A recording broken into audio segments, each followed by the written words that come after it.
From the New Arts and Media Studios in Milwaukee, I'm Charles Purcell. This is The Log, a special edition, day one of the DNC. Going to do a couple extra episodes this week. We'll do a review of each day of the DNC. I'm not at this one, like I attended the Republican convention here in Milwaukee. No, decided not to go down in Chicago. Just going to do it from here, give you my thoughts on each day.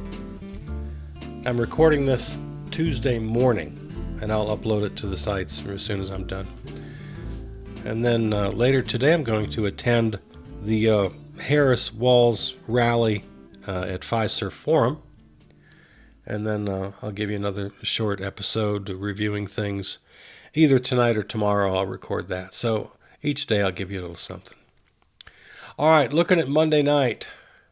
Boy, just mixed feelings all over the place because the the Democrats, you'll see in a minute why I made that Freudian slip. The Democrats are all over the map. Sometimes they sound like old school Republicans. Quite often they do. You know, we always talk about this horrible shift to the right that the political center has taken, and that's very evident sometimes. Sometimes they sound like old school Democrats. They often appear to be. There's this great little meme out there you may have seen.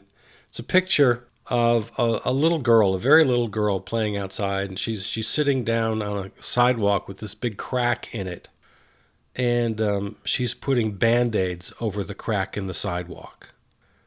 And that's the way I think about Democrats. They just can't get past that.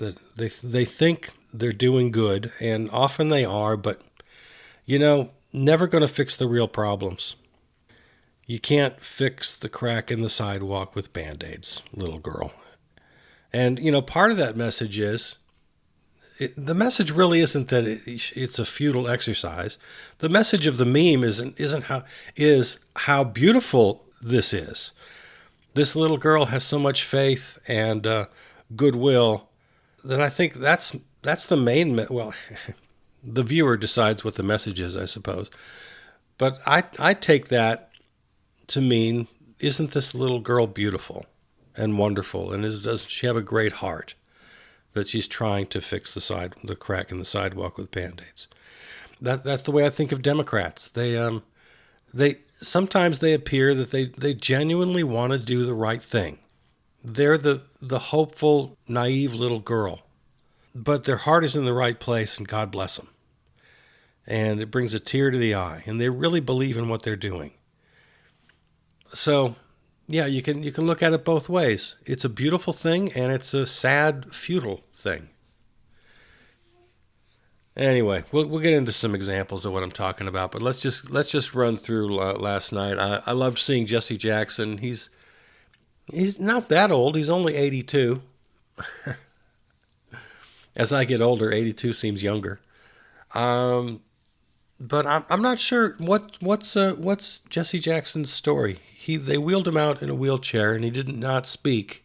He just came out to center stage, and they did a nice little video tribute to him, and he waved to the crowd, and they cheered, and that was all great.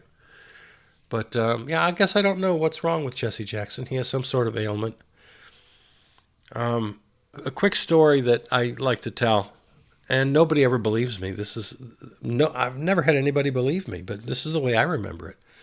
I volunteered for the 1988 campaign. I was living in San Francisco at the time, and he made several trips out to California, and whenever he did, we got busy down at the campaign headquarters. And my job was to make banners and signage, because that's kind of what I did for a living. I was a freelance graphic artist at the time. And after about a half a day of answering phones or licking envelopes, they discovered my talent, and that's what I did for the campaign. I made banners. And I made several for several events. And at the time, Jesse Jackson would use the phrase, "keep hope alive," occasionally. It wasn't his signature phrase. He had several. You know, he was a wordsmith. And Keep Hope Alive was one of them. And he just tossed it out at the end of a speech or during a speech. And so I had to make a banner. And I thought, well, which of these little phrases do I think is really, really good enough to make it a big banner to put right behind him as he speaks? And I thought Keep Hope Alive was really fantastic. And again, at the time, it was just one of several little phrases he'd toss out. So I made a big banner, like 18 feet long, and it was positioned right behind him as he made a big speech in San Francisco. And that was the first time that I ever heard Keep Hope Alive become a thing. Everyone chanted at the end of the speech, and it got national news coverage. And from that point forward, Keep Hope Alive was the signature phrase and chanted at every event. And so I took credit for that. It was my banner that put that phrase over the top and made it the signature phrase. And then, of course, it was the big thing at the Democratic National Convention that year. It ended with Keep Hope Alive, and 20,000 people chanting it. And so, yeah, that's the way I remember it. So I take credit for popularizing that phrase. And nobody believes this story when I tell it. Nobody. So you don't have to believe it, because nobody else does. Well, I'm sorry. Way too self-serving. So it was great to see Jesse Jackson. Some other highlights of the early evening that most people didn't see. There was an ALS survivor and his partner. They're the founders of something called I Am ALS. And it was part of a kind of a pro-science segment, so I thought that was nice. They really threw a lot of darts last night, and pro-science was one of them. A lot of kind of quick hits on issues. Peppered throughout the evening were some pretty spectacular hits on the Orange Menace. His failures on healthcare, on jobs, on the economy. And they really stuck. They really hit hard. I mean, they weren't just personal insults like he does. No, they trotted out the numbers. You know, how crime was actually, and murder rates and, violent crime rates were actually higher during the Orange Menace administration than they are now, even though the MAGA party tries to make that an issue. So, yeah, pretty good little spots, either very short little speeches or a lot of these little video hits. Now, when I attended the Republican convention, their video, little video breaks, they only had literally like 3 or 4 of them maybe that they kept repeating in rotation. And they were just very standard, no or low information. Well, no, not even low information, no information. Just kind of platitudes and emotion and name calling and kind of really shallow, horrible little video vignettes. Mean-spirited and hero worshiping the Orange Menace. I remember making a personal note when I was in the hall that, the Orange Menace is just all over this thing. Conventionally, no pun intended, over the years, the nominee would generally stay away until that last night, and that would be a big deal. But the Orange Menace was in the hall like every single night, sitting in his big, weird, white airport lounge chair. And not only was he in the room, then he's up on the big screen between every other speaker. It was a little weird. So, the Democrats' little video hits were good. Several union leaders came out. That was good. A lot of concentration on unions last night. There was a really good Project 2025 takedown. I forget the woman who came out with this kind of big oversized book of Project 2025 and read from it.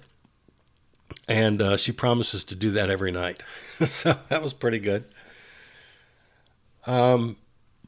Speaking of the videos, they did several short little videos with former Trump voters.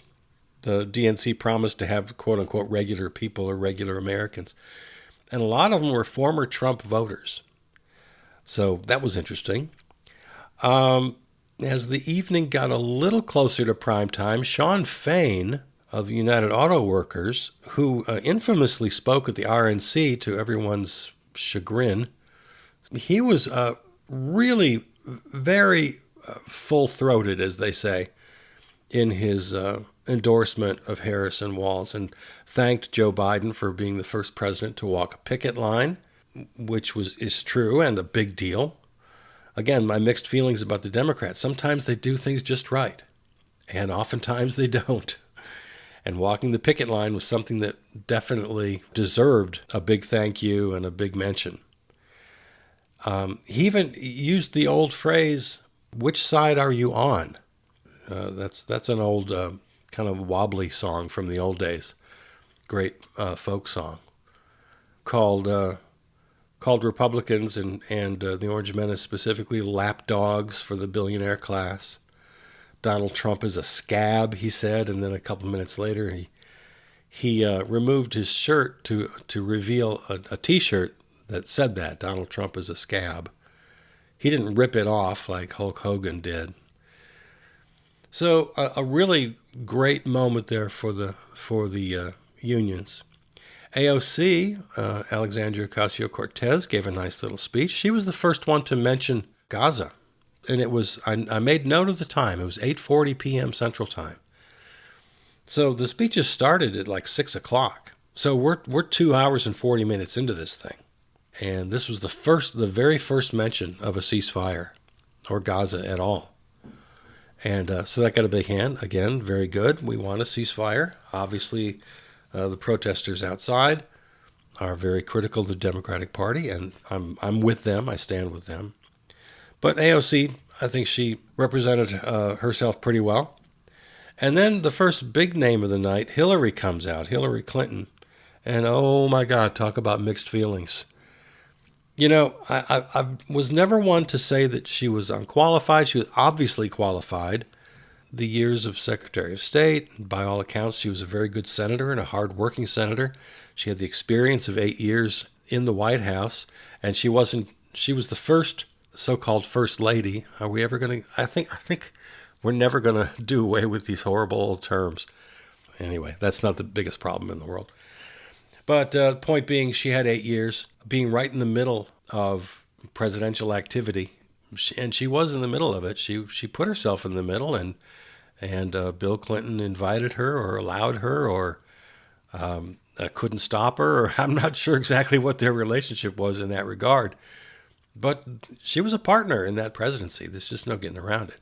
So the point being, yeah, absolutely qualified. A horrible candidate, just a cringeworthy candidate most of the time.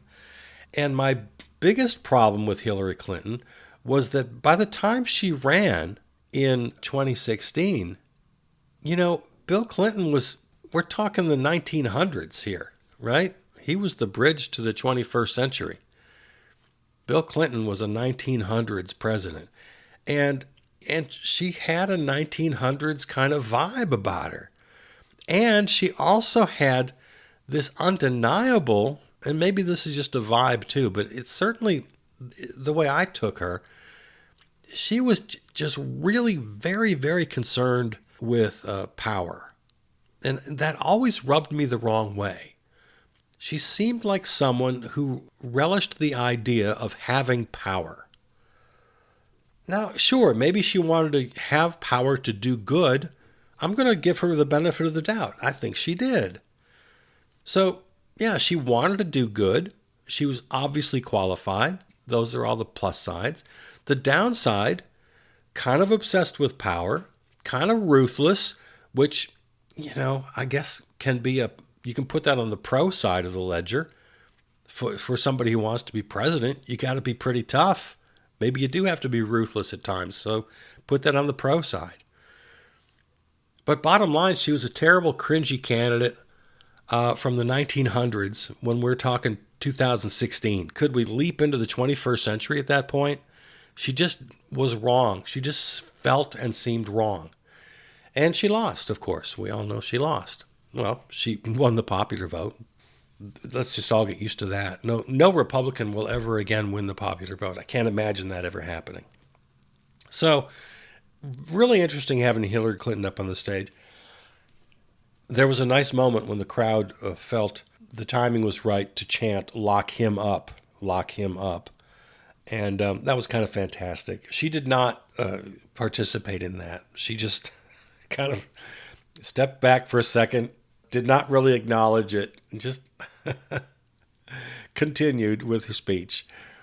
But yeah, there was no missing the irony of that, of course, with the whole lock her up stuff. So yeah, lock him up, lock him up. But to her credit, she didn't wallow in that at all, and she didn't join them certainly. So yeah, and she got a long ovation from the crowd, and she did give a very good speech. So Hillary Clinton. By the way, just a personal note: having attended the Republican convention and then watching last night, lots and lots of crowd shots. That's a big part of the coverage. I don't know if you watched the coverage or where you watched it, but if you go to the networks or the big cable guys, they're constantly just talking to each other. They just love the sounds of their own voices so much. So I never do that. I go to I don't know where I was last night. Someplace on YouTube, or maybe it was the AP, Associated Press. I think that's what it was. Associated Press feed. You just get the feed. You get the feed. So every word of every speech, and then lots and lots of cuts to the crowd. And the point I started to make here is the crowd. Oh my gosh. I'll say this for the Democrats, with all my mixed feelings about them and all my critical thoughts about them. Man, they look like America. It's so refreshing when you just look out at this sea of faces. And the diversity is just so wonderful. It's just every age, every shape, every size, every color. And every one of them looks like a person you could just sit down and, have lunch with. You could, they're actual living, breathing people. I don't want to use the word normal. What's a better word for it? They're not weird, okay? They look like teachers and plumbers and lawyers and cops and all the many things that people do to make a living. They just look like the people you see in your life every day. Like people, real, genuine people. As opposed to the delegates from the Republican convention that I got very familiar with while I was there, being among them for the 4 days. They are, to coin a word, weird. They're just weird. And they all share this very, well, first of all, they're all white, except for maybe 1 or 2% of them. You really gotta look for anybody of color. For black people or Hispanic or Asian or Native American or just any kind of difference. Any kind of diversity, you got to search it out. You might find 1 or 2 in the crowd of 20,000. The camera operators always do. I don't know, the directors in the booth saying, "Find me some diversity. Oh, look, there's a black guy. Let's show him for a while." But the point is, Democrats look like America. Republicans look like a bunch of freaks at a weird golf club. The difference is just so incredibly stark. And it's got to count for something. All right, continuing down the line here, Jamie Raskin. Of course, he made his biggest name as chair of he was on the impeachment teams, and he was chair of one of the investigative committees. Anyway, the whole January 6th investigation and all of that, that's where he really made his name. And so that was his job description last night, where he called the Republicans a dangerous cult of personality, compared them to the insurrectionists of the Civil War that Lincoln fought, compared them, the Republicans, to the fascists of the 30s that FDR fought. I mean, it was strong language. It was no holds barred kind of time for Jamie Raskin. So that was kind of his ilk last night, talking about January 6th and other crimes, and he hit it hard. And I love that when people don't hold back. Why not? Why not? Generally speaking, there was a pretty good mix last night. They threw all the darts. They were hitting just every point. There was lots and lots of great stuff about, the future. and the positive campaigning of Democratic positions, lots and lots of hard-hitting critique of the Orange Menace and MAGA. So they did it. It was both positive and negative, and they didn't hold back. They didn't skimp. They got a little bit of everything. And again, it was peppered throughout. So it was back and forth and back and forth. They didn't just hit that criticism then let it go. No, they were always coming back for more. Jasmine Crockett, who is just my latest political crush. I Googled to see if she was married. Here's a confession that something men do. I do it. If I have a crush on somebody in the public sphere, I'll Google them just to see, have I got a chance. That's my confession. Okay, I confess. I do that. It's just a little fun little thing I do. But Jasmine Crockett, you remember her, right? She's a Democrat from Texas. And she became famous, really. She really got into everybody's living room. She went viral when she took down Marjorie Taylor Greene during a committee hearing. Marjorie Taylor Greene made some snarky remark about Crockett's false eyelashes. And then Jasmine Crockett addresses the chair saying, "What, you're not gonna do anything about that? That's against the rules. You can't be criticizing personal comments like that about the looks of a fellow member."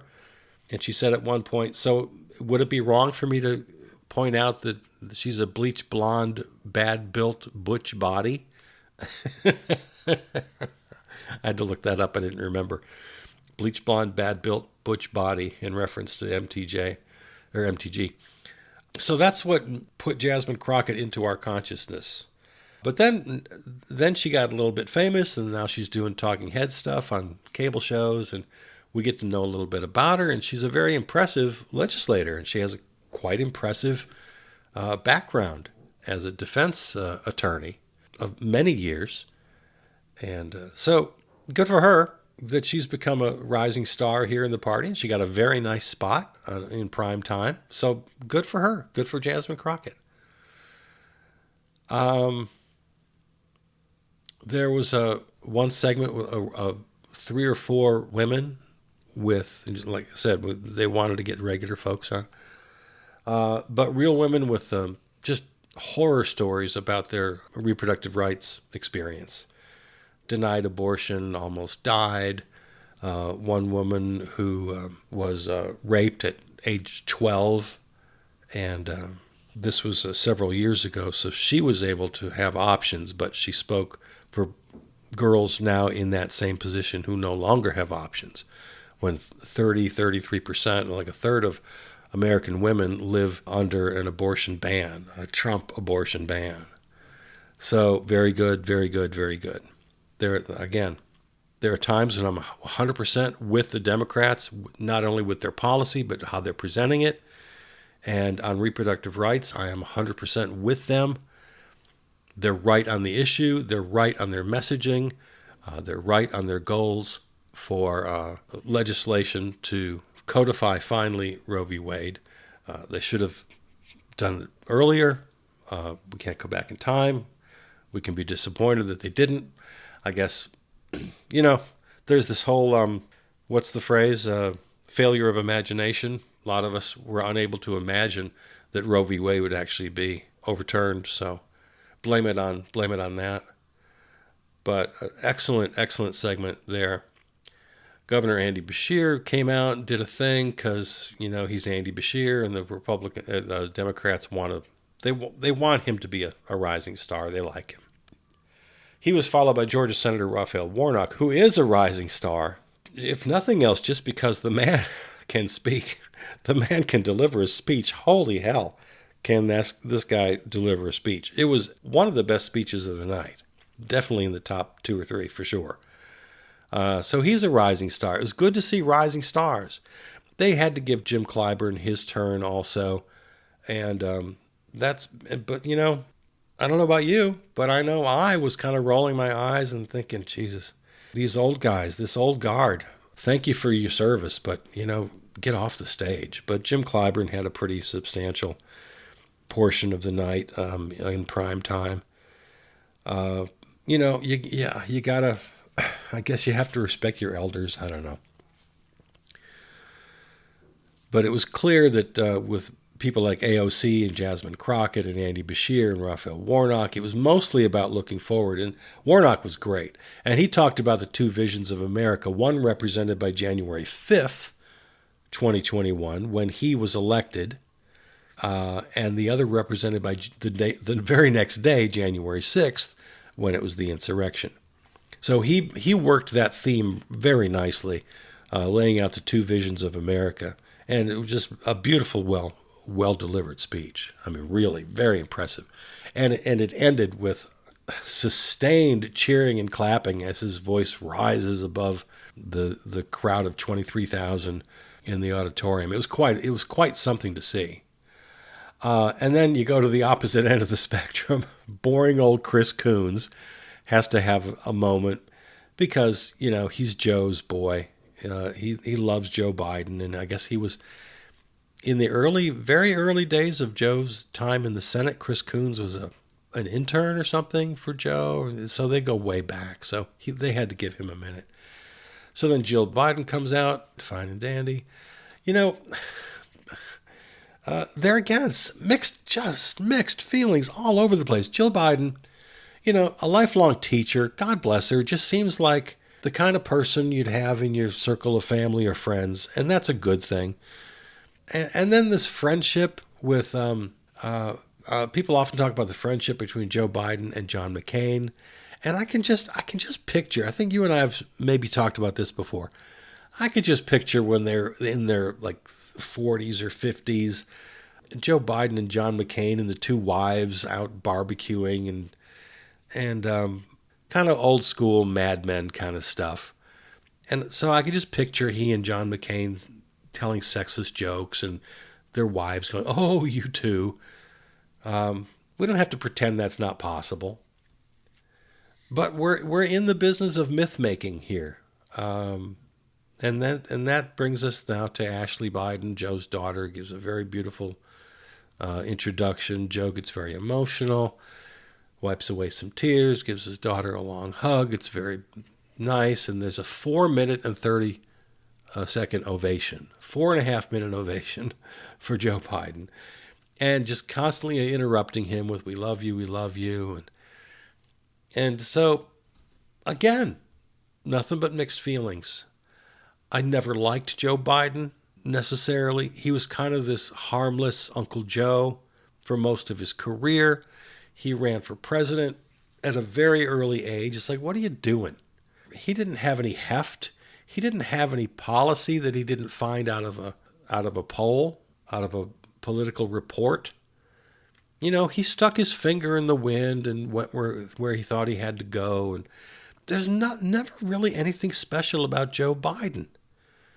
But we have to have this big mythology around him now, because that's what you do at a convention. And he gets credit for the Violence Against Women Act. Okay, good. I can't find really much wrong with that at all.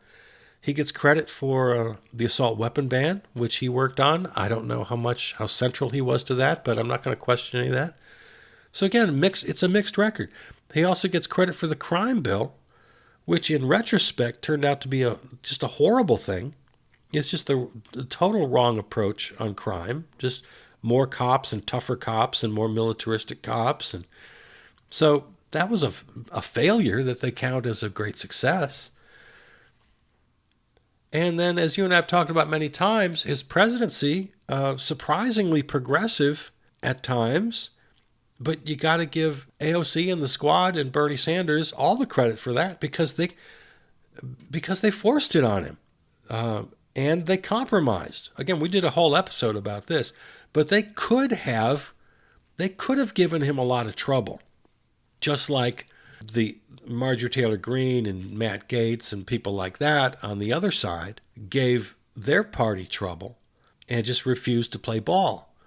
AOC, the squad, and Bernie were pragmatic, like the sewer socialists of Milwaukee I keep singing the praises of. And they compromised enough and pushed enough. They played the game absolutely right. And they get the lion's share of the credit for everything Joe brags about.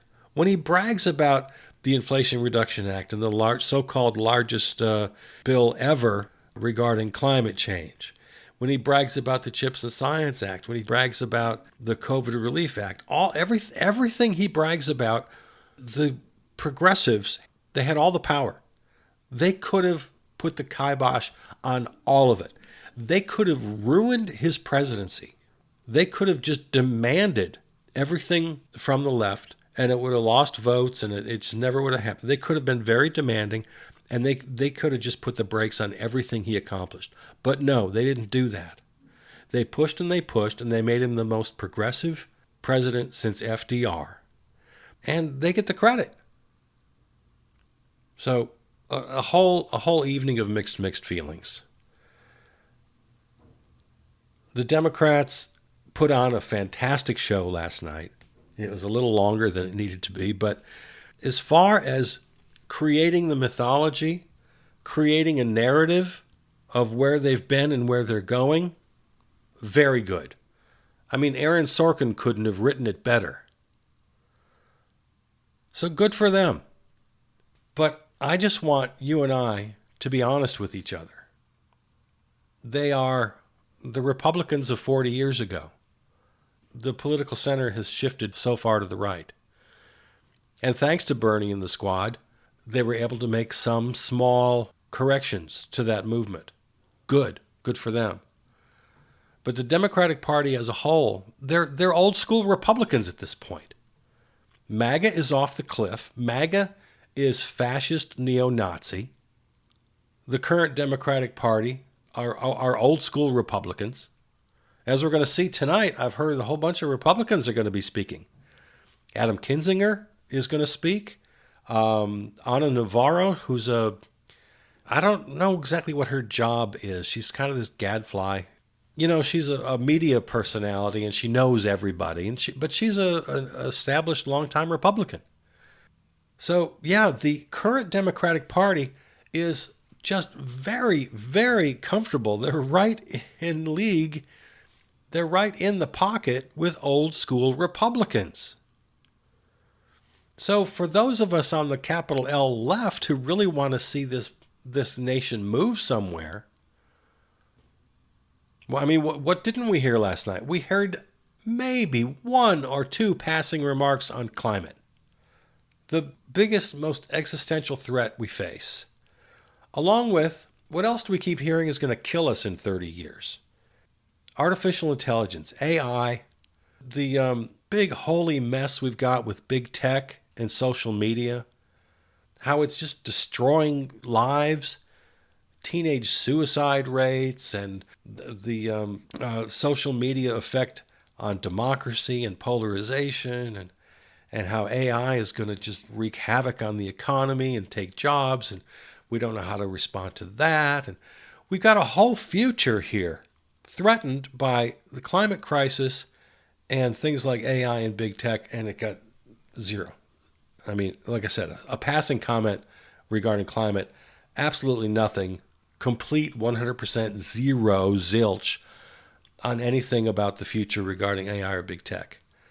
So I guess that's just not what you can do right now because money and because you got to run to the middle for every general election, all this tired stuff with the two-party system. There will never be any mention of a three-party system or ranked choice voting or anything like that. All the things we talk about, all the things we know we need, you're never going to hear those things at a Democratic convention. So as you watch this week, and I'll be watching with you and I'll be reviewing it with you, yeah, you can get all teary-eyed because they are beautiful. They are that little girl sometimes trying to put Band-Aids on the crack in the sidewalk. God bless them. And then they're also sometimes cynical politicos who know what side their bread is buttered on, and you know everything under the sun. And you got your old school Clintons. I think Bill Clinton is still going to speak one of these nights. And I'd be very happy if we saw someone from the actual left, if Bernie got a primetime spot, if somebody talked about, well, that's not going to happen. I was just going to say if they were honest about the shortcomings of the two-party system, but, don't hold your breath, because that ain't going to happen. So bottom line, go ahead, have mixed feelings. You can be angry with them. You can also be grateful that they stopped the Orange Menace in 2020. That they got to give them credit for that. They have to stop them again in 2024, because we haven't talked about the Orange Menace in this episode. But he really is as serious a threat as you can imagine. Every bad thing ever said about him, every warning about him is 100% true. And it can't be taken lightly. So, good for the Democrats for stopping him. I thank you. We have to stop him in 2024. And that's why I'm part of the coalition. And I invite you to be part of the coalition. It's a very broad coalition because the current Democratic Party is so far from where we need to be. But we need them. We need to align with them to stop the Orange Menace. And then we have to fight, man. We have to fight for the kinds of policies and the kind of political movement we need to not only save democracy, but to reinstate democracy. We don't have democracy in this country. It's just, to call it democracy is a joke. And what little democracy we think we do have is only, women didn't have the right to vote until 19, 20, 21? I forget the exact year. There weren't voting rights for Black Americans until 1965, and then they've been whittled down since. So to call us a democracy is just woefully naive. And even if you do say, well, yeah, we have elements of democracy, we've really only been a real democracy since 1965. And that's the best case scenario you can put forward. So, all right. Well, I'll let it go at that. We're going to follow the convention all 4 nights. So I'll give you 4 little special episodes. We have to talk about, and we'll do this if there's time tomorrow, depending on what happens from the convention floor. We got to talk about these economic policies put forward by Kamala Harris in a couple of speeches, one late last week, and then this recent announcement about the 3 million houses she wants to build. Yeah, we're gonna dig deep into that, maybe in the next episode, but certainly before this is over. All right, so there are my thoughts on day 1 of the Democratic National Convention from Chicago. Again, I'm not there. I will be at Fiserv Forum with Harris and Waltz today, Tuesday, and I'll report tonight, so another episode in your feed Wednesday morning. Okay, thanks a lot. See you then.